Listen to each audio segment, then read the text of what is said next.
वीर्यं करवावहै तेजस्विनावधीतमस्तु मा विद्विषावहै।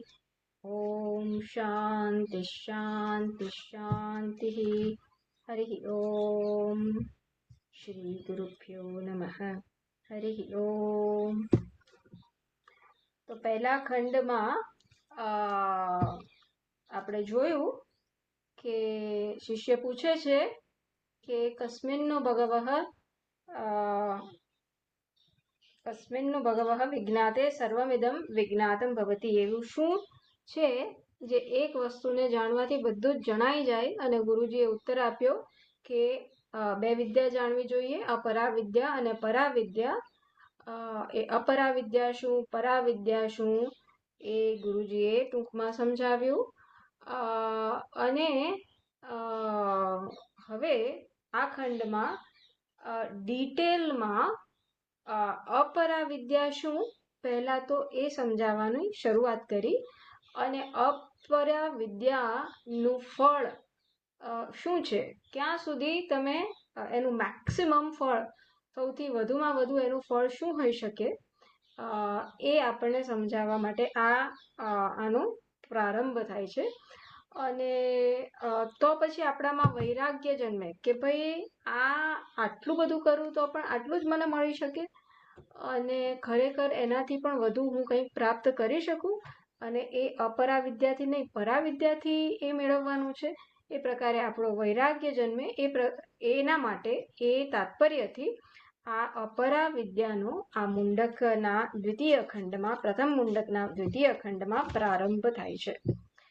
તો એકચ્યુઅલી આ પહેલો મંત્ર પછી આવશે, એના પહેલા સંગતિ આવશે। તો આપણે પહેલા સંગતિ જોઈ લઈએ। શું છે?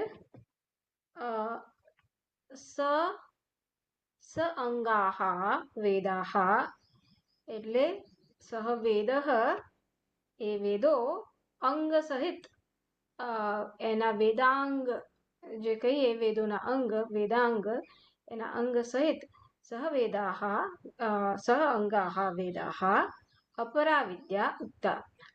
આ પ્રકારે પ્રથમ ખંડમાં આવું કીધું કે વેદો, ઋગ્વેદ, યજુર્વેદ વગેરે બધા કેવા છે? અપરાવિદ્યા છે। કે ક્યાં કીધું એવું? તો ऋग्वेद यजुर्वेद इति मुंडक उपनिषद प्रथम मुंडक प्रथम खंड પાંચમો મંત્ર ઇત્યાદિના આ પ્રકારે કહ્યું। પછી શું વળી કીધું? અપરાવિદ્યાને આવી રીતના ડિફાઇન કરી, એનું શું કહેવાય, એને સમજાવી। અને પછી પરાવિદ્યા શું એ સમજાવતા આગળ કહ્યું આપણને આગલા ખંડમાં કે યત્તદ્રેશ્યમ ઇત્યાદિના નામ રૂપમ અન્નમ ચ જાયતે ઇતિ અંતેન ગ્રંથેન ઉક્ત લક્ષણમ અક્ષરમ યયા વિદ્યયા અધિગમ્યતે ઇતિ સા પરાવિદ્યા સવિશેષણ ઉક્તા। એટલે આને જ મેં સંધિ કરીને અહીંયા આ પ્રકારે કીધું છે, બરાબર? એટલે યત્તદ્રેશ્યમ એ આગલા ખંડના પ્રથમ ખંડના છઠ્ઠા મંત્ર થી પ્રારંભ કરીને નવમા મંત્ર એટલે કે અંત સુધી પરાવિદ્યાનું વર્ણન કરવામાં આવ્યું આગલા ખંડમાં। ઇતિ અંતેન ગ્રંથેન ઉક્ત લક્ષણમ અક્ષરમ, એ અક્ષર બ્રહ્મનું વર્ણન કરવામાં આવ્યું। યયા, જે વિદ્યા વડે આ અક્ષરને જાણી શકાય, એને પરાવિદ્યા એ પ્રકારે સમજાવવામાં આવ્યું આ છઠ્ઠા મંત્રથી નવમા મંત્ર સુધી। એટલે અક્ષરના લક્ષણ કીધા, અને પરાવિદ્યા એટલે શું? જે વિદ્યાથી એ અક્ષરને જાણી શકાય એને પરાવિદ્યા કહેવાય। એ પ્રકારની સમજ અત્યાર સુધી આપવામાં આવી। હવે શું? અતઃ પરમ અનયોઃ વિદ્યયોઃ વિષયૌ વિવેક્તવ્યૌ સંસાર મોક્ષૌ ઇતિ उत्तरौ इति उत्तरग्रन्थः इति उत्तरः ग्रन्थः आरभ्यते। अतः परम अनयोः विद्ययोः विषयौ विविक्तव्यौ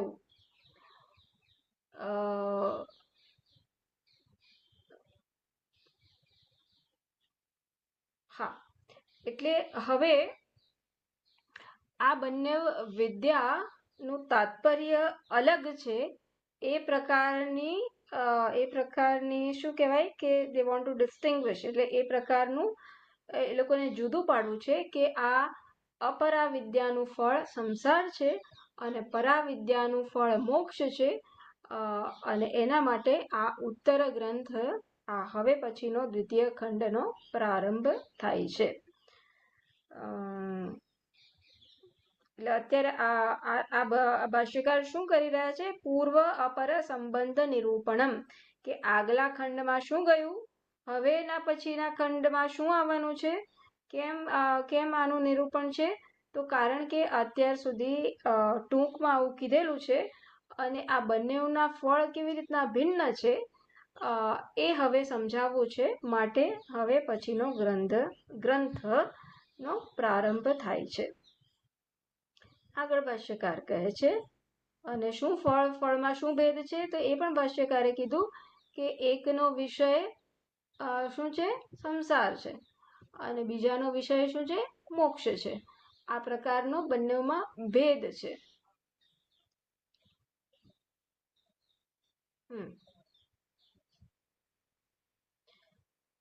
આગળ કહે છે, તત્ર અપર વિદ્યા વિષય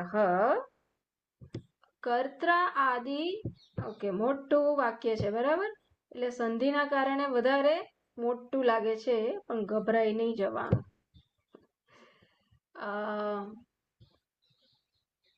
મારે નહીં ગભરાવાનું, નહીં તમે શું કરવા ગભરાવો. તત્ર તો આમ છે ત્યારે અપર વિદ્યા વિષય કા તો અપરા વિદ્યા વિષય કર્તા આદિ સાધન ક્રિયાફલ ભેદ રૂપ સંસાર અનાદિ અનંત દુઃખ સ્વરૂપત્વાत् હાતવ્યઃ પ્રત્યેકમ શરીરિભિઃ સામસ્ત્યેન નદી સ્રોતવત અવચ્છેદ રૂપ સંબંધઃ તત ઉપશમ લક્ષણઃ મોક્ષઃ પરવિદ્યા વિષયઃ અનાદિ અનંતઃ અજરઃ અમરઃ અમૃતઃ અભયઃ શુદ્ધઃ પ્રસન્નઃ સ્વાત્મ પ્રતિષ્ઠા લક્ષણઃ પરમ આનંદઃ અદ્વયઃ ઇતિ. એટલે બંનેમાં શું ભેદ છે એ દેખાડે છે કે અપર વિદ્યાનો વિષય કેવો છે. અપર વિદ્યા નું તાત્પર્ય શેમાં છે કે એનું શેનું વર્ણન કરે છે? કર્તા આદિ સાધન ક્રિયા ફલ ભેદ રૂપ. આ પહેલું તો અપર વિદ્યા કેવું છે? તો આમાં આ પ્રકારનો ભેદ દેખાય છે. કેવો ભેદ? કોઈક કરતા હોય, પછી એ કોઈક સાધન વડે કોઈક કર્મ કરે, એ પ્રકારે કરતા, જેમ હું બોલું છું તો અથવા તો હું આ ફોન કરું છું તો આ ફોન વડે હું કોઈકની જોડે વાત કરું છું, અથવા તો આપણે ઝૂમ ઉપર મળીએ છીએ તો આ ઇન્ટરનેટ કે વગેરે સિસ્ટમ એપ્લિકેશન દ્વારા આપણે મળીએ છીએ. તો આ પ્રકારે કોઈક કરણ અને કોઈક ક્રિયા થઈ રહી છે અને એ ક્રિયાનું કશુંક ફળ આવે છે. એ પ્રકારનો ભેદ ક્યાં જોવામાં આવે છે? અપર વિદ્યામાં જોવામાં આવે છે. તો આ એનું સ્વરૂપ છે. અપર વિદ્યાનું સ્વરૂપ શું છે? આ પ્રકારના ભેદ, કરતા જુદો, પછી જેના વડે એ કર્મ કરે એ જુદો, અને જે કરે છે જે એને પ્રાપ્ત થશે એ જુદું, ક્રિયા જુદી, ફળ જુદું વગેરે. આ બધા ભેદ ના સ્વરૂપ વાળું આ અપર વિદ્યા છે. અને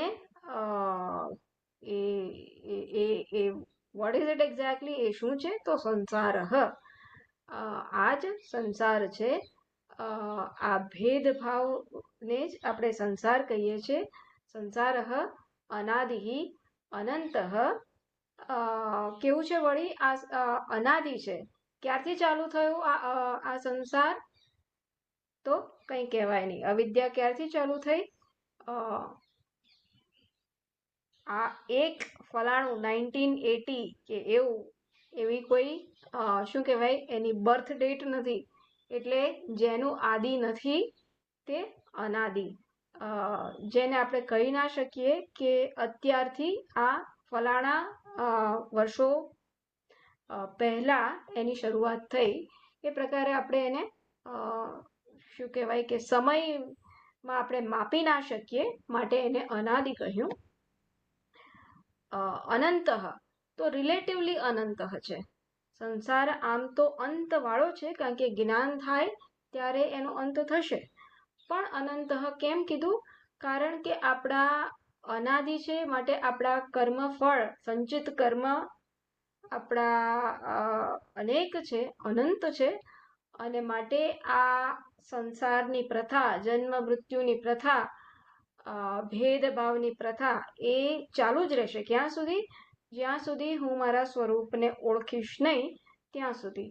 માટે એને રિલેટિવલી અનંત કીધું. દુઃખ સ્વરૂપત્વાદ. વળી આનું સંસારનું સ્વરૂપ શું છે? અપર વિદ્યાનો જે વિષય છે એનું સ્વરૂપ શું છે? આપણને લાગે ખરું કે મને આઈસ્ક્રીમથી સુખ મળશે, મને ઓસ્ટ્રેલિયા જવાથી સુખ મળશે, મને સ્વર્ગમાં જવાથી સુખ મળશે. પણ ત્યાં જઈને પણ શું? સાયુજ્ય, સામીપ્ય, અને પછી આપણે કમ્પેરિઝન થશે કે હા ભાઈ અહીંયા આવી તો ગયો, પણ પેલાને પેલું આટલું મળ્યું, મને આટલું જ મળ્યું વગેરે. એટલે ત્યાં પણ દુઃખનો અંત નહીં આવે. જ્યાં ભેદભાવ છે, જ્યાં હું જુદો અને ભગવાન જુદા, તો ત્યાં અંતિમ સુખ ના હોઈ શકે. ઐક્યમાં જ સુખ હોય. જ્યાં સુધી મારો ભગવાન પણ મારાથી જુદો હોય ત્યાં સુધી એ જુદાઈ મને દુઃખમાં જ એ પરિણમશે. એટલે આ સંસારનું સ્વરૂપ કેવું છે? તો દુઃખ સ્વરૂપત્વાત. એનું દુઃખ એનું સ્વરૂપ એનું સ્વરૂપ છે. અને આવું છે માટે દુઃખ સંસારનું સ્વરૂપ છે. માટે શું? હાતવ્ય. માટે એને છોડવું જોઈએ, માટે એને પકડી ના રાખવું જોઈએ. ભલે આપણે અનંત કાળથી આ સંસારને પકડી રાખેલું છે, પણ આવું જાણીને કે આ અપરા વિદ્યાનો જે વિષય છે, જેનું સ્વરૂપ કેવું છે?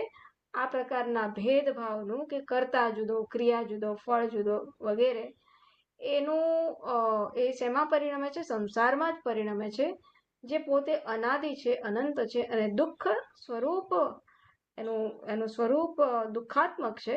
માટે એનો ત્યાગ કરવો જોઈએ. કોણે ત્યાગ કરવો જોઈએ? તો કે છે પ્રત્યેકમ શરીરેભિઃ.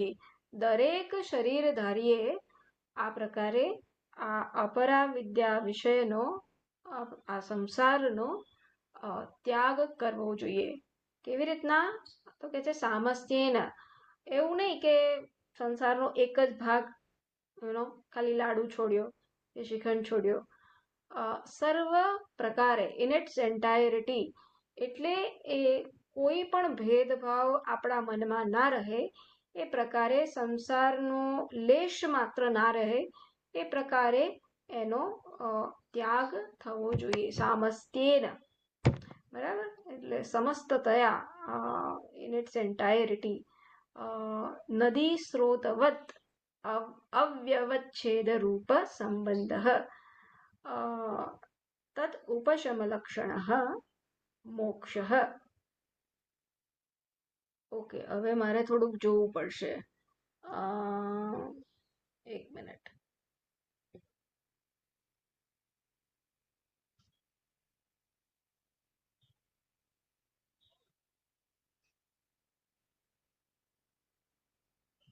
હા, અહીંયા સુધી સંબંધ. ત્યાં સુધી અહીંયા સુધી આપણું અપરા વિદ્યાનું વર્ણન છે.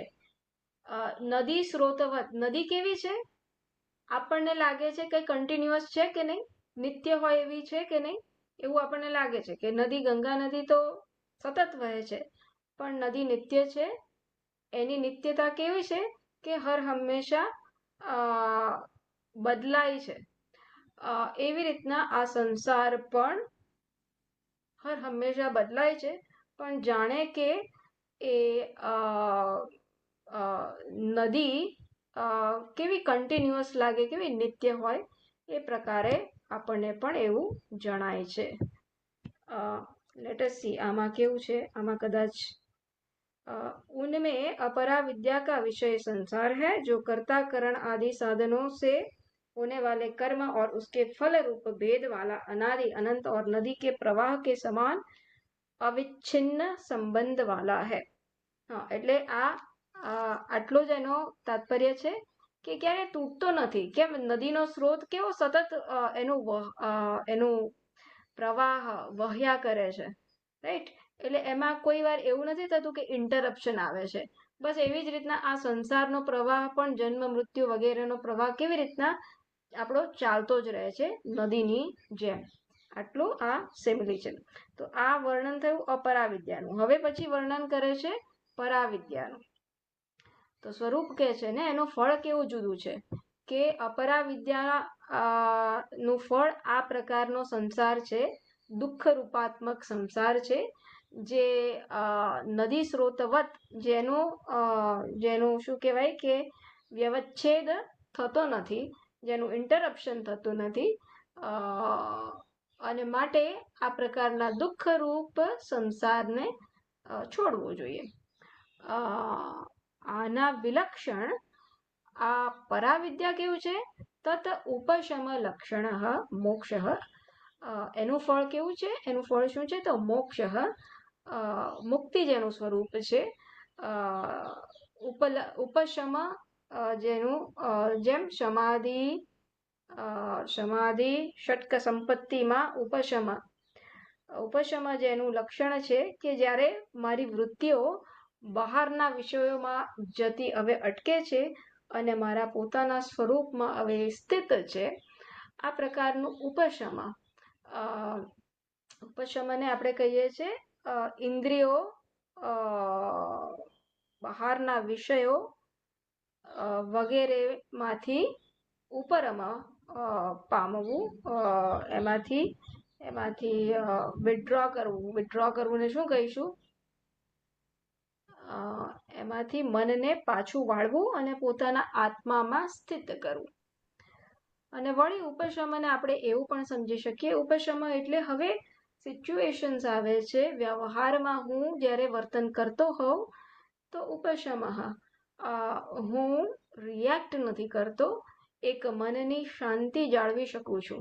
તો આ બંને વસ્તુ સમજવાની. અંતર્મુખતા ઉપશમ એટલે, અને તત ઉપશમ એટલે આ બાહ્ય જે વિષય, કર્ત્ર આદિ સાધન ક્રિયા ફલ, જે અપરા વિદ્યાના વિષયો છે. તત એટલે કયું? તત. તો આ અપરા વિદ્યાના જે વિષય છે એમાંથી હવે મારું મન ઉપરમાં પામેલું છે, એટલે કે હવે અંતર્મુખ થયેલું છે, અને એ વિષયો આવે વ્યવહારમાં તો હું રિએક્ટ નથી કરતો, હું એનો પ્રતિકાર નથી કરતો, હું એને શાંતિથી એની જોડે સ્વસ્થ સંબંધ જાળવી શકું છું. આવા લક્ષણ વાળું. હરિઓમ પુષ્ટિજી, તમારું સ્ક્રીન શેરિંગ નથી થયું. સ્ક્રીન શેર છે પણ અત્યારના જે મંત્ર કે કઈ તમે મૂકો છો, મૂકો ના, એ નથી થતું. તમે જે બોલો છો એ ભાષ્ય એવું નથી અંદર કઈ. આ વંચાતું નથી? ક્યારનું તમને નથી વંચાતું?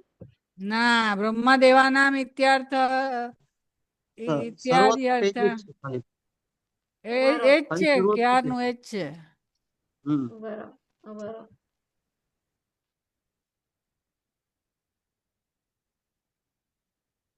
હવે બીજા ખંડ હવે આવ્યું. બીજા ખંડ નો જે આવવાનું હતું એ નહોતું, હવે આવ્યું. સોરી. હરિઓમ. હા, સારું થયું તમે કીધું. તો આ તત ઉપશમ લક્ષણ એ મેં કીધું એમ આ અપરા વિદ્યાનો જે વિષય છે એમાંથી હવે મન અંતર્મુખ થયું છે, એમાંથી પાછું વળ્યું છે અને એ વિષય એ વિષયો જોડે સંપર્ક થાય ત્યારે હું રિએક્ટ નથી કરતો, પ્રતિકાર નથી દર્શાવતો, સ્વસ્થ સંબંધ દર્શાવું છું. આવા લક્ષણ વાળું મોક્ષ એ શું છે? પરવિદ્યા વિષય. એ પરવિદ્યાનો વિષય છે, એ પરવિદ્યાનો વિષય છે જેનું સ્વરૂપ કેવું છે? એ પણ અનાદિ અનંત છે, એ પણ અનાદિ છે. મોક્ષ મારું સ્વરૂપ છે, જેમ 10મો છોકરો મારું સ્વરૂપ છે એમ 10મા છોકરાનું સ્વરૂપ છે એમ એ પણ અનાદિ છે, એ પણ અનંત છે. પણ આ સાચા અર્થમાં અનંત છે. આનો અંત થઈ શકે એમ નથી. વળી કેવું છે? અજરહ, જેમાં જરા એ પ્રકારનું વૃદ્ધાવસ્થા નથી. અમરહ,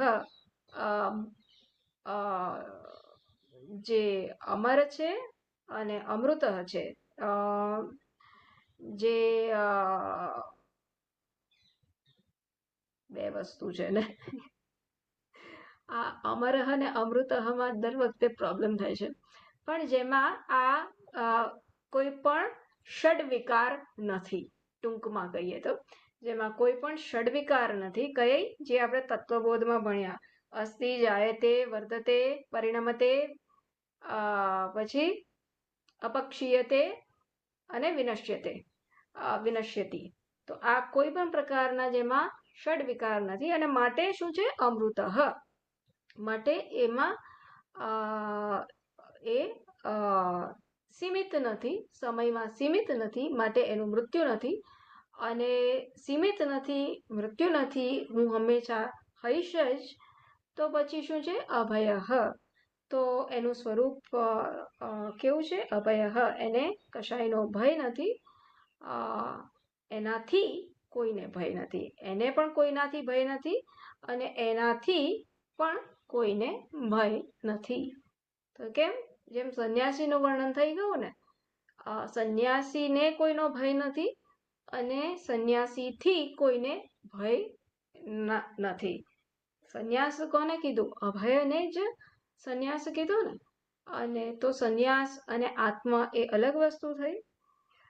અને તો સોરી જરા સાઈડ ટ્રેક થઈ, પણ અભય આ પ્રકારે મોક્ષ એટલે અમૃત, અમર, અભય. બીજું શું? શુદ્ધ. શુદ્ધ, જેમાં કશું મિશ્રણ ના હોય એને આપણે શુદ્ધ કહીશું. પ્રસન્ન, જેમાં દુઃખનું ટીપું ના હોય એને પ્રસન્ન કહીશું. શાંત, પ્રસન્ન એટલે આપણે શાંત કહીશું. પછી સ્વાત્મ પ્રતિષ્ઠા લક્ષણ, જે પોતાના જ સ્વરૂપમાં નિષ્ઠ છે એ પ્રકારનું જે લક્ષણ ધરાવે છે, એ પ્રકારનું લક્ષણ ધરાવે છે. આવું મોક્ષરૂપી ફળ શેમાં છે? પરાવિદ્યાનો વિષય. આવું મોક્ષરૂપી ફળ એ પરાવિદ્યાનો વિષય છે. અને વળી કેવું છે? પરમ આનંદ. પરમ પણ છે, સૌથી ઉત્તમ પણ છે અને આનંદ સ્વરૂપ પણ છે. અને અદ્વય, એનાથી ભિન્ન કશું નથી.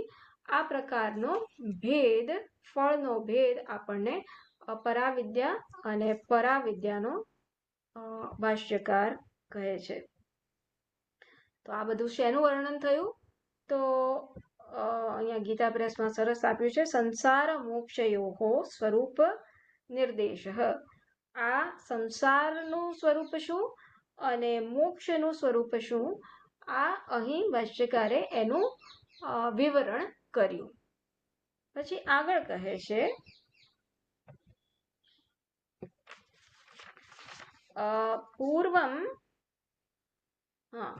પૂર્વમ તાવત અપર વિદ્યાયાઃ વિષય પ્રદર્શનાર્થમ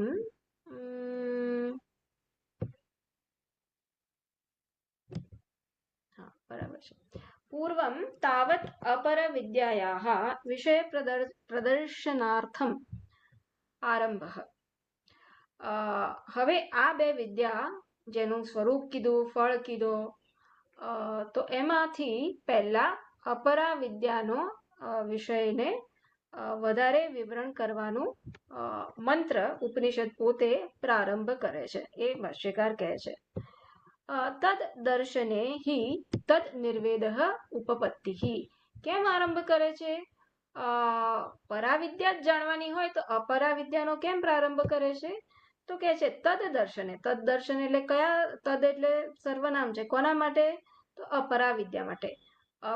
અપરાવિદ્યાનું દર્શન એટલે કે એનાથી શું શું મળી શકે, આ પ્રકારનું સંપૂર્ણ દર્શન જ્યારે થાય ત્યારે જ આપણામાં નિર્વેદ એટલે કે વૈરાગ્ય જન્મી શકે. અને માટે ઉપનિષદ પોતે અપરા વિદ્યાથી શરૂઆત કરે છે, એના વિવરણથી શરૂઆત કરે છે. તથા ચ વક્ષ્યતિ પરીક્ષલોકાન કર્મચિતાન ઇત્યાદિના. અને તો ભાષ્યકારે લોજિક આપ્યું, તર્ક આપ્યો કે કેમ પહેલા આ શરૂ કરે છે? નિર્વેદ જન્માવવા માટે.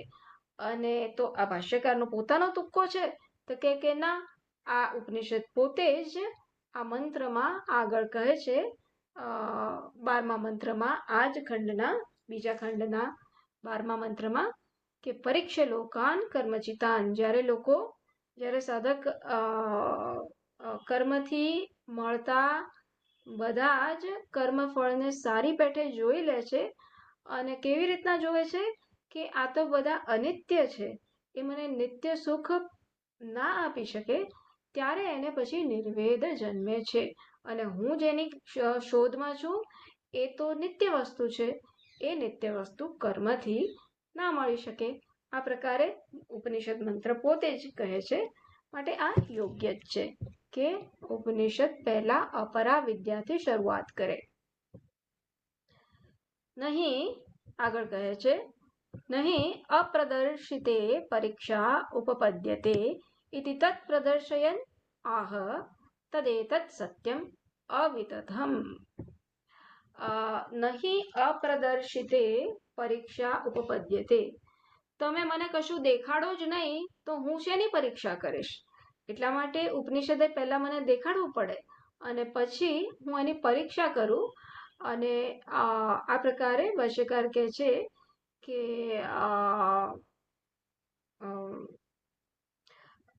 અપરા વિદ્યા નો શું વિષય છે આ દેખાડવા માટે હવે મંત્ર ઉપનિષદ આ પ્રકારે તદેતત સત્યમ, આ અપરા વિદ્યાનું લક્ષણ વર્ણન કરવાનું શરૂઆત કરે છે. સત્યમ એટલે શું? અવિતથમ.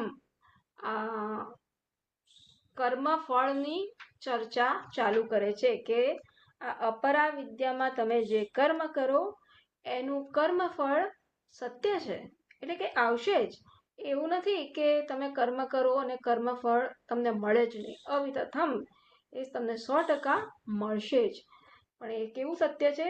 રિલેટિવ સત્ય છે, એ આપેક્ષિક સત્ય છે. એ આપણને ઉપનિષદ પોતે આ આખા ખંડના વર્ણન દરમિયાન આપણને જણાવશે. અને એના માટે સત્યમની આપણી સમજ શું છે એ થોડીક આપણે તપાસી લેવી જોઈએ. સત્યમ એટલે શું? અબાધિત સત્યમ. એ આપણે આપણી જાતને રિમાઇન્ડ કરીશું કે સત્યમ એટલે શું? સત્યમ એટલે એવું નહીં કે જે ઉપયોગી છે, જેનું હું દર્શન કરી શકું છું, એ પણ સત્ય છે. પણ એ કેવું સત્ય છે? વ્યવહારિક સત્ય છે. આ ફોન સત્ય છે. આ ફોનના હું દર્શન કરી શકું છું, એને હાથમાં લઈ શકું છું, એનો ઉપયોગ કરી શકું છું. તો અત્યારે મારા મનમાં સત્યની શું સમજ છે?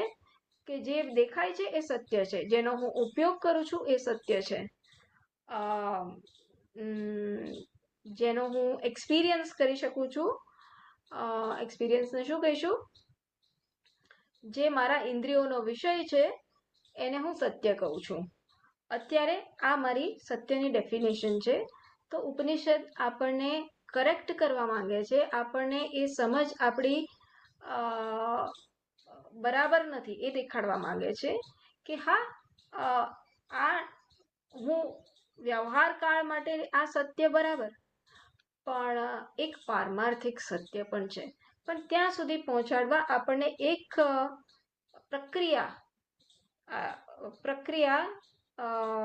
પ્રક્રિયાથી આપણને આ સત્ય શું છે તે સમજાવે છે.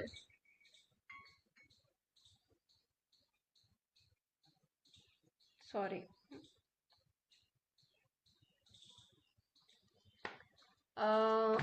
ઓકે, સો કિમ તત ક્યાં આયા આપણે? ઓકે, એટલે મંત્રમાં આવી ગયા છે આપણે. એટલે હવે આપણે મંત્રને જોઈ લઈએ પહેલા, પછી ભાષ્યનું જોઈએ. તદેતત સત્યમ મંત્રેષુ કર્માણિ કવયઃ યાન્યપશ્યન્તાની. ઓકે, હું સંધિ વગર બોલું છું. તદેતત સત્યમ મંત્રેષુ કર્માણિ કવયઃ યાની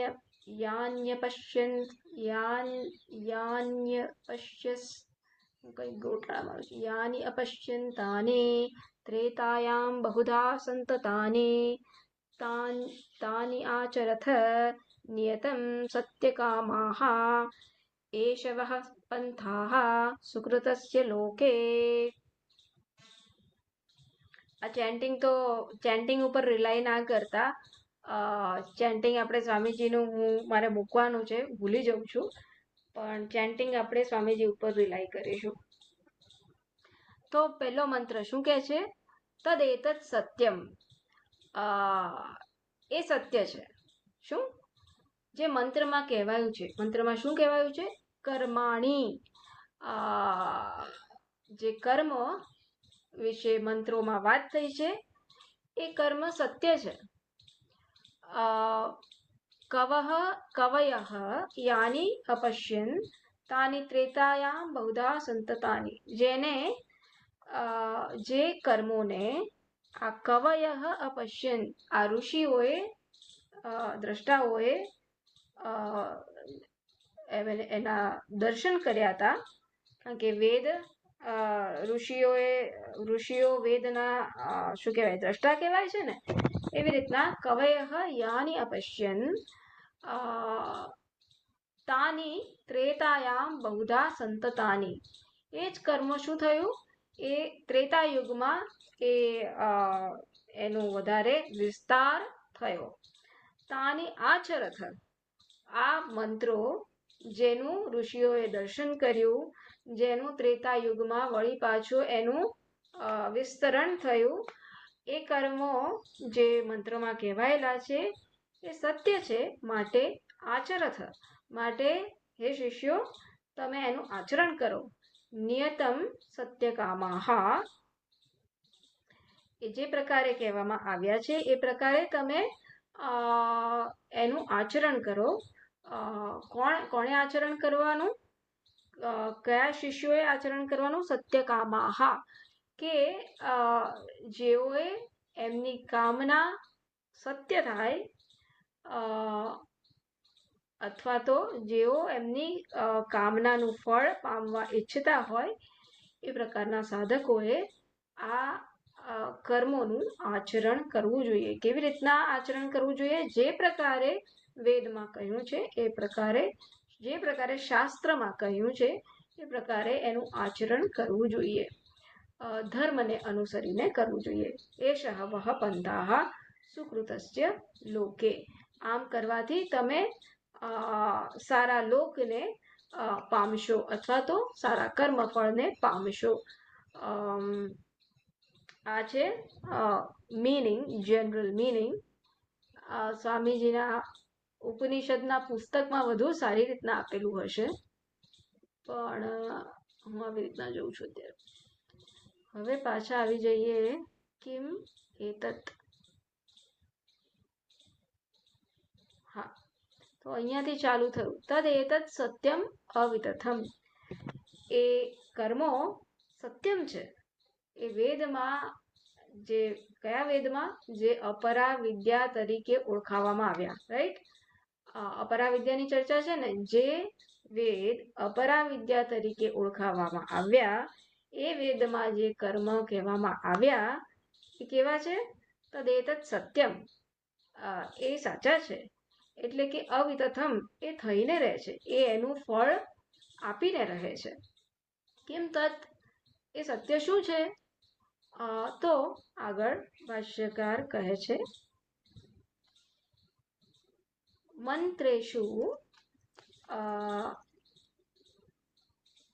મંત્રેષુ ઋગ્વેદાદિ આખ્યેષુ કર્માણि અગ્નિહોત્રાદિની મંત્રૈઃ એવ પ્રકાશિતાनि કવયઃ મેધાવિનઃ વસિષ્ઠાદયઃ યાની અપશ્યન દૃષ્ટવંતઃ.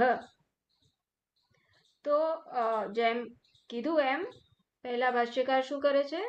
તો શબ્દોના, મંત્રમાં જે શબ્દો છે એનો અર્થ સમજાવે છે. તો મંત્રમાં શબ્દ છે મંત્રેષુ, તદેતત સત્યમ મંત્રેષુ, બરાબર? તો મંત્રેષુનો અર્થ શું કરવાનો? તો ભાષ્યકાર કહે છે ઋગ્વેદ આદિ આખ્યેષુ, આ ઋગ્વેદ વગેરે નામથી જે ઓળખાય છે 4 વેદ, એના મંત્રો એ પ્રકારે સમજવાનું. પછી કર્માણી, એ પણ શબ્દ આવ્યો મંત્રમાંથી. તો કર્માણી એટલે કયા કર્મ? તો કે છે અગ્નિહોત્રાદિની, આ વૈદિક કર્મ જેનું શાસ્ત્રમાં પ્રતિપાદન થયું છે, જે શાસ્ત્રોમાં કહેવામાં આવ્યા છે, હોમ વગેરે, યાગ વગેરે, એને આપણે સમજવાના. પણ આપણે ક્યાં હોમ સવાર સાંજ કરવાના છે? આપણે તો આપણા નિત્ય નૈમિત્તિક પ્રતિષિદ્ધ આ પ્રકારના કર્મ સમજી લેવાના, કે જે મારે, હું જે પણ સેટઅપમાં છું એ સેટઅપમાં મારે કયા કર્મ કરવાના છે. નિમિત્ત આવ્યું અને કંઈક કોઈકનો એક્સિડન્ટ થયો અને કશુંક મારા પાસેથી અપેક્ષા છે કે હું મદદ કરું કોઈકને, વગેરે વગેરે. તો આ નિત્ય નૈમિત્તિક કર્મ જેમાં શાસ્ત્ર આપણા પાસેથી એક અપેક્ષા રાખે છે કે હું મદદરૂપ થાઉં, એ બધા સત્ય છે. અથવા તો સકામ કર્મ એ દ્રષ્ટિએ પણ આપણે જોઈએ, કારણ કે અહીં તો સકામ કર્મથી ચાલુ થાય છે ને, આ નિષ્કામ કર્મની વાત જ નથી. અત્યારે ક્યાંથી ચાલુ કરે છે ઉપનિષદ? સકામ કર્મથી ચાલુ કરે છે, કે મારે કશુંક જીવનમાં જોઈએ છે, મારે મારા સ્વાર્થ માટે કશુંક જોઈએ છે અને હું કંઈક કરું છું. તો ત્યાંથી શરૂઆત કરે છે, બરાબર? આપણે ભગવદ્ ગીતામાં નિષ્કામ ભાવથી એની વાત ચર્ચા, પણ અહીંયા નિષ્કામ ભાવની ચર્ચા નથી.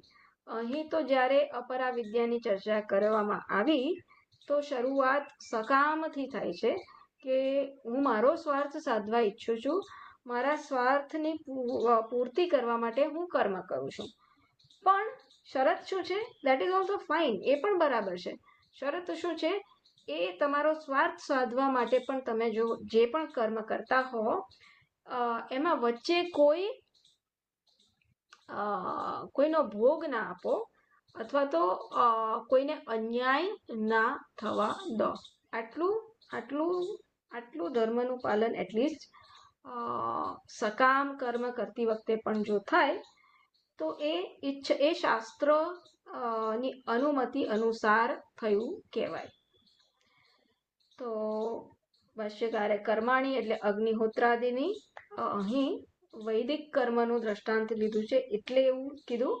પણ આપણે બધા કર્મો આપણા નિત્ય નૈમિત્તિક પ્રતિષિદ્ધ જે ના કરવાના હોય, આ બધું સમજી લેવાનું. મંત્રૈહી, તો આ મંત્ર દ્વારા, આ મંત્રૈહી એવ પ્રકાશિતાની, આ મંત્રો દ્વારા જે પ્રકાશિત થાય છે, જે કહેવામાં આવ્યું છે, એ આ બધા વૈદિક કર્મો છે. કવયઃ એટલે મેં ઋષિઓ કીધું હતું, અહીં ભાષ્યકાર એને સમજાવે છે મેધાવિનઃ એટલે વિવેકી, જેનામાં પુષ્કળ મેધા છે, જેનામાં પુષ્કળ બુદ્ધિનું પ્રાચુર્ય છે. કઈ પ્રકારની બુદ્ધિ? તો વિવેક બુદ્ધિ, એ આ પ્રકારનું કહે છે. અને વળી ભાષ્યકાર જ એમને કહે છે, એટલે એ કોણ? તો ઋષિઓ જ આવશે આખરે. તો વશિષ્ઠાદય, આ વશિષ્ઠ વગેરે જે ઋષિઓ થઈ ગયા, જે ખૂબ બુદ્ધિશાળી કહેવાતા હતા, તો એમને અહીં કવય એ પ્રકારે મંત્રો સંબોધે છે. યાની અપશ્યન, યાની એટલે કર્મ માટે કીધું છે. યાની અપશ્યન, અપશ્યન એટલે આ પ્રકારે જે એમને દ્રષ્ટવંત, જે એમને મંત્રોના દર્શન કર્યા, એનું અહીં વર્ણન છે. તો સેન્ટેન્સ નહીં બેસે કારણ કે શબ્દોના અર્થ આપવામાં આવ્યા છે, એટલે સેન્ટેન્સ રૂપમાં આ સંસ્કૃતનો જે સેન્ટેન્સ આપણે વાંચ્યો એનો અર્થ નહીં બેસે. આગળ આપણે જોઈએ, આગળ ભાષ્યકાર શું કહે છે. યત તદ એતદ, કેટલું મોટું છે, કશું મોટું જ નહીં. આપણી પાસે કેટલો ટાઈમ છે? 15 મિનિટ તો છે ને આપણી પાસે. મોડું ચાલુ કર્યું હતું એટલે 10-15 મિનિટ છે. 15 મિનિટ છે. 15 મિનિટ આપણે જોઈ લઈએ જ્યાં સુધી પહોંચીશું. યત તદ એતદ સત્યમ, આ જે સત્ય છે એકાંત પુરુષાર્થ સાધનત્વાત, જે પુરુષાર્થનું સાધન છે. કેમ પુરુષાર્થનું સાધન છે આપણે જોઈશું. આ જે સત્ય છે, આ સત્ય કેમ છે? કારણ કે ત્વાત, ત્વાત આવ્યું એટલે પંચમી વિભક્તિ, બરાબર, જેને સંસ્કૃત સમજણ પડતી હોય. એટલે આને સત્યમ કેમ કીધું?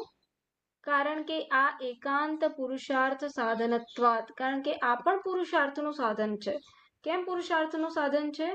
કારણ કે આ પણ આખરે તમને વૈરાગ્ય, તમે અત્યારે તમને જે આના પ્રત્યેનું આકર્ષણ છે એના પ્રત્યે વૈરાગ્ય ઉત્પન્ન કરવા માટેનું કારણ બનશે. અને એક દિવસ તમે આનાથી વિશેષ કંઈક બીજું, જેની ખરેખર જેની શોધમાં છો એને તમે ઓળખી શકશો. માટે આને પણ સત્ય કહે છે. ભાષ્યકાર પોતે કહેશે આગળ, પણ તાની ચ વેદ વિહિતાની ઋષિ દૃષ્ટાની કર્માણી ત્રેતાયામ ત્રયી સંયોગ લક્ષણાયામ હૌત્રા આર્ધ્વયુઃ ઔદ્ગાત્ર પ્રકારાયામ અધિકરણભૂતાયામ બહુધા બહુપ્રકારમ સંતતાની સંપ્રવૃત્તાની કર્મિભિઃ, બહુ મોટું છે ને, ક્રિયમાણાની ત્રેતાયામ વા યુગે પ્રાયશઃ પ્રવૃત્તાની. તો આ એક ક્લોઝ.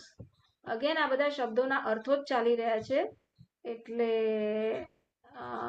જેટલું બેસશે એટલું બેસશે. તાની ચ વેદ વિહિતાની, તાની, તાની એટલે શું? કર્મ. એ કર્મ, એ કેવા કર્મો? વેદ વિહિતાની, જે વેદમાં જેનું વિધાન છે એવા કર્મો. અને વળી કેવા કર્મો? ઋષિ દૃષ્ટાની, જેનું ઋષિઓએ, જેના, જે કર્મોના આ ઋષિ દ્રષ્ટા રહ્યા કે આ કર્મ કરો તો એનું આ ફળ આવે. વેદમાં આખરે કહ્યું છે શું? કે આ કર્મકાંડની, અત્યારે કર્મકાંડની ચર્ચા થઈ રહી છે, માટે એના સંદર્ભમાં વાત થઈ રહી છે કે તમારે સ્વર્ગમાં જવું હોય તો આ શું છે, અગ્નિહોત્ર વગેરે હોમ કરો. આ પ્રકારનું જે વિધાન છે, તો એ વિધાન ક્યાંથી આવ્યું? વેદ તો નિત્ય પ્રાપ્ત જ છે, પણ એના કોઈ દૃષ્ટા છે. કોણ છે દ્રષ્ટા? એના દૃષ્ટા આપણા ઋષિઓ હતા. અને એ પ્રકારે આ વેદ વિહિતાની કર્મોને જે ઋષિઓએ એના દર્શન કર્યા એવા કર્મ ત્રેતાયામ, ત્રેતાયામ ત્રયી સંયોગ લક્ષણાયામ, એટલે ત્રેતાયામનો એક અર્થ કર્યો કે 3 સાથેના સંબંધ ધરાવવાથી એને ત્રેતાયામ કીધું. કેવા 3? હૌત્રા આર્ધ્વયુઃ ઔદ્ગાત્ર, એટલે દરેક વેદના ઋષિ કે દ્રષ્ટા અલગ છે. ઋગ્વેદના લગભગ આવું છે. હા, ઋગ્વેદના હૌત્રા, પછી યજુર્વેદના આર્ધ્વયુહુ, સામના ઔદગાત્ર. કદાચ મેં મિક્સ એન્ડ મેચ કર્યું હશે તો એ તમારે સ્વામીજીની પુસ્તકમાં જોઈ લેવાનું. પણ તાત્પર્ય શું છે કે આ જે હૌત્રા, આર્ધ્વયુહુ, ઔદગાત્ર છે એ ઋષિ એ પર્ટિક્યુલર વેદના દ્રષ્ટા છે. તો આ પ્રકારે ત્રયી સંયોગ લક્ષણાયામ હૌત્રા, આર્ધ્વયુહુ, ઔદગાત્ર પ્રાકારાયામ, આ પ્રકારે જે ઋષિઓ દ્રષ્ટા રહ્યા છે, અધિકરણ ભૂતાયામ અથવા તો ત્રયી સંયોગ એ ત્રેતા યુગમાં એનો વિસ્તાર થયો. ક્યારે અધિકરણ એટલે ક્યાં થયો? તો કયા કાળમાં થયો? એ સંદર્ભમાં અધિકરણ ભૂતાયામ. તો ત્રય સંયોગ જે આ અધિકરણના રૂપમાં છે, ત્રેતા યુગના રૂપમાં છે, એવી રીતના પણ આ ત્રય સંયોગ ત્રેતાયામ એવો અર્થ કરી શકાય. બહુદા એટલે બહુ પ્રકારમ, સંતતાની એટલે સંપ્રવૃત્તાની એટલે એનો વિસ્તાર થયો.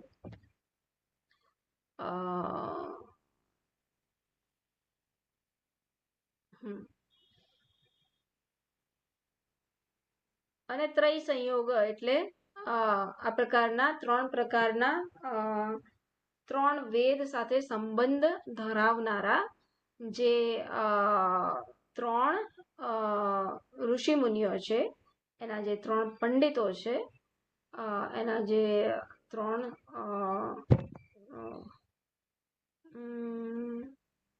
પ્રીસ્ટ છે,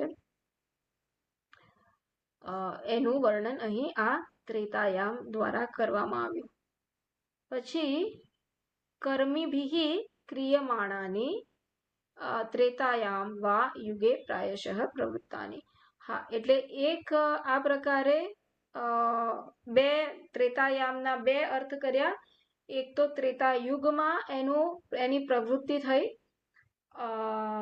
અથવા તો આ પ્રકારે ત્રણ વેદ સાથે સંબંધ ધરાવનારા અને એ ત્રણ વેદના જે દ્રષ્ટા છે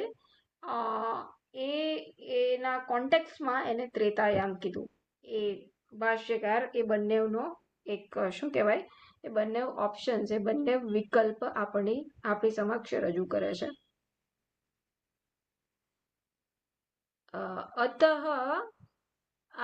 હું એક કન્ફેશન કરીશ કે આટલો પાર્ટ મને થોડોક અઘરો લાગશે હું સમજાવીશ ત્યારે, એટલે બેર વિથ મી. કારણ કે કર્મકાંડ થી આપણે એટલા બધા શું કહેવાય કે આપણો એ વિષય નથી કર્મકાંડ, રાઈટ? એટલે અતઃ यूयं तानि आचरथ निर्वर्तयत नियतं नित्यं सत्यकामाः यथाभूतकर्म फलकामाः सन्तः. તેથી આ પ્રકારે છે. તેથી એટલે અત્યાર સુધી ખાલી પદાર્થનો જ અર્થ કીધો હતો, એટલે હવે ડાયરેક્ટ અતઃ કીધું એટલે શું, એટલે હજુ એ જ ચાલે છે. અતઃ ધેરફોર એટલે યુયમ તમે લોકો પણ તાની આચરથ એ કર્મોને નું આચરણ કરો, અને એના આચરણ કરવા દ્વારા શું થશે, એ નિત્ય નૈમિત્તિક વગેરે કર્મ કરો અને તો તમે એના ફળ ચોક્કસ ભોગવશો. કેવી રીતના ભોગવશો અથવા તો કેવા ફળ ભોગવીશું? યથાભૂત કર્મ ફલકામાહ, જે પ્રકારના કર્મ કરશો એ પ્રકારનું ફળ પામશો. અથવા તો તમને જે પ્રમાણમાં અને જે પ્રકારે તમે કર્મ કર્યું હશે એ પ્રમાણ અને એ પ્રકારે તમને એનું ફળ મળશે. એષવઃ યુષ્માકં પંથાઃ માર્ગઃ સુકૃતસ્ય સ્વયં નિર્વર્તિતસ્ય કર્મણઃ લોકે फलनिमित्तं लोक्यते दृश्यते भुज्यते इति कर्मफलं लोक इति उच्यते। एषः वह એશહ એટલે આ, વહ એટલે શું? તમને બધાને. એટલે શબ્દાર્થ જ હજુ ચાલે છે, વાક્યાર્થ નથી આવતો, બરાબર? એટલે એટલું ખાલી તમને સમજમાં આવી જાય. અત્યારે આ આપણે ભાષ્ય વાંચીએ છીએ એમાં શબ્દોના અર્થ જ મુખ્યત્વે આવી રહ્યા છે. વહ એટલે શું? તો તમને બધાને. પંથાહા એટલે શું? ભાષ્યકાર કહે છે માર્ગ. એટલે મારે એકચ્યુઅલી આ પણ કરવું જોઈએ સાથે સાથે. એષઃ વહ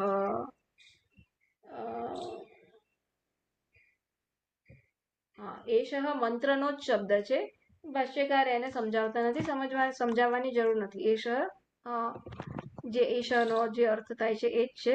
વહ એટલે તમને બધાને, પંથાહ એટલે માર્ગ, સુકૃતસ્ય અગેન એ આપણે મંત્રનો શબ્દ છે. સત્યકામા છે ક્યાંય? હા, સુકૃતસ્ય એટલે શું? સ્વયં નિર્વર્તિતસ્ય કર્મણઃ એટલે પોતે જે પણ કર્મ કરેલા હોય તે આપણા કર્મ બેઝિકલી, રાઈટ? સુકૃતસ્ય એવું નહીં કે સારા કર્મ. એટલે મેં પહેલા ટ્રાન્સલેશનમાં હોપફુલી મેં સારા કર્મો એવું નહીં કીધું હોય. એવું કીધું હોય તો સુકૃતસ્યનો અહીં અર્થ શું? આપણા દ્વારા થયેલા કર્મ, સારા કે ખોટા. સ્વયં નિર્વર્તિતસ્ય કર્મણઃ આપણા દ્વારા જે કર્મ થયેલા હોય તેને અહીં ભાષ્યકાર સુકૃતસ્ય કહે છે. લોકે ફલ નિમિત્તમ લોક્યતે દૃશ્યતે ભુજ્યતે. તો શું છે?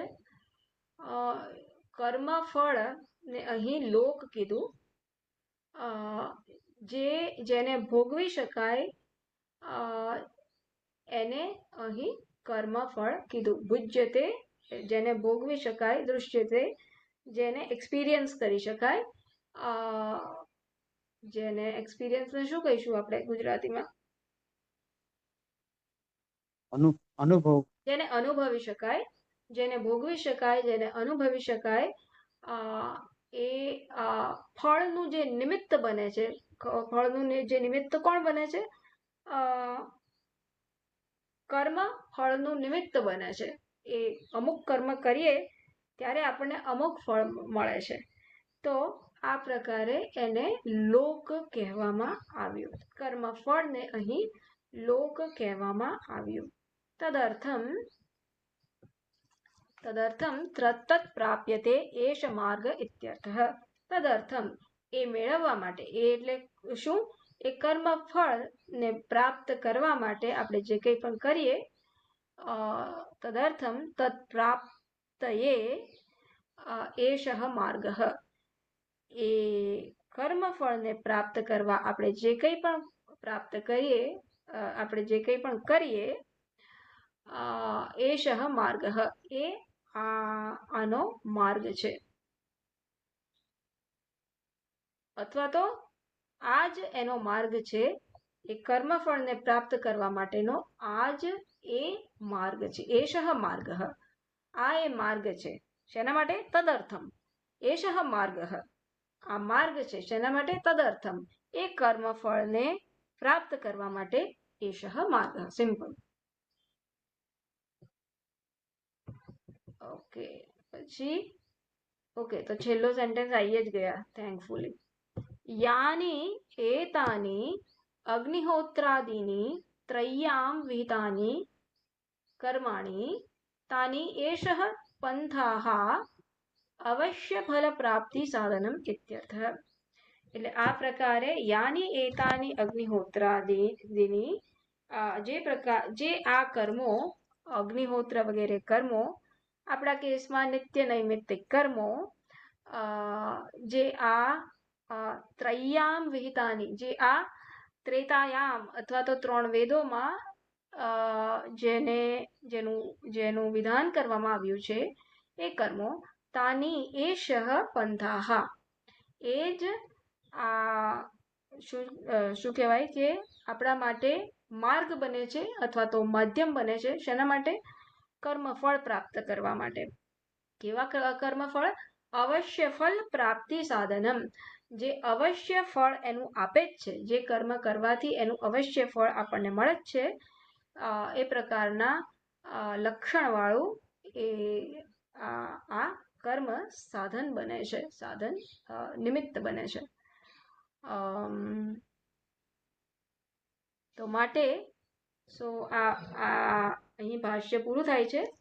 એટલે કહેવાનું તાત્પર્ય શું છે?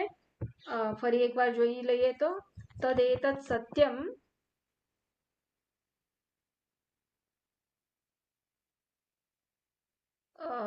સત્ય કેમ કીધું? કારણ કે એ એનું ફળ આપીને રહે છે. અને લોક કોને કીધું? કર્મફળને લોક કીધું. એટલે એટલું આપણે આ મંત્રમાં, કારણ કે સત્ય થોડુંક વિલક્ષણ, જે વિલક્ષણ ડેફિનેશન છે એને આપણે જોઈ લેવાનું. સુકૃતસ્ય શું છે? સુકૃતસ્ય એટલે સારું કર્મ એવું નહીં. સુકૃતસ્ય એટલે સ્વયંકૃત, પોતાના વડે થયેલું કર્મ. અને ત્રેતાયામ એટલે 3 વેદ દ્વારા જે કહેવામાં આવેલા છે એ કર્મ, અથવા તો ત્રેતાયામ એટલે ત્રેતાયુગમાં જેનો વિસ્તાર થયો, એ પ્રકારે ભાષ્યકારે સમજાવ્યું. આ પ્રકારે આ સત્ય છે એટલે કે એ અવશ્યમ એનું ફળ આપે છે. માટે તમે પણ જે આની ઈચ્છા ધરાવો છો, જે આ પ્રકારના કર્મફળની ઈચ્છા ધરાવો છો, સત્યકામાહા, એટલે મને પણ કશુંક જોઈએ છે, મારે પણ ઓસ્ટ્રેલિયા જવું છે, તો ઓસ્ટ્રેલિયા જવા માટે જે કરવું પડે એ કરવાનું માટે તમે પણ આને જરૂરથી એનું આચરણ કરો. અહીં આપણે સમાપ્ત કરીશું. તો પહેલો મંત્ર આપણે આજે કમ્પ્લીટ કર્યો, અને નેક્સ્ટ ટાઈમથી એટલે કે સોમવારથી બીજા મંત્રથી શરૂઆત કરીશું. બરાબર? હોપફુલી બહુ ગૂંચવાયા નહીં હો. થોડું કર્મકાંડનો સેક્શન છે એ થોડો કદાચ અઘરો લાગી શકે, કારણ કે આપણે એનાથી બહુ પરિચિત, એ બધા શબ્દોથી આપણે બહુ પરિચિત ના હોઈએ, એટલે સમજવાનું પણ અઘરું પડે અને સમજાવવું પણ ઘણીવાર અઘરું પડે. પણ એ સમજવા અને સમજાવવા દ્વારા એ ધીરે ધીરે આપણા બધા માટે થોડુંક વધારે સરળ બનતું જશે. સરસ વિવરણ થયું. બરોબર. હા, સારું વિવરણ થયું. કે ભાષ્યકાર બધા ઉપનિષદના આપણે આ કર્મકાંડના સેક્શન તો આવશે જ, એટલે ધીરે ધીરે જેમ જેમ પરિચિત થઈશું તેમ તેમ આપણે સારું રહેશે. ઓમ પૂર્ણમદઃ પૂર્ણમિદં પૂર્ણાત પૂર્ણમુદચ્યતે પૂર્ણસ્ય પૂર્ણમાદાય પૂર્ણમેવાવશિષ્યતે. ઓમ શાંતિ શાંતિ શાંતિ. હરિ ઓમ. શ્રી ગુરુભ્યો નમઃ. હરિ ઓમ. હરિ ઓમ. હરિ ઓમ. સોમવારે હું ટ્રાય કરીશ સ્વામીજીને, હા,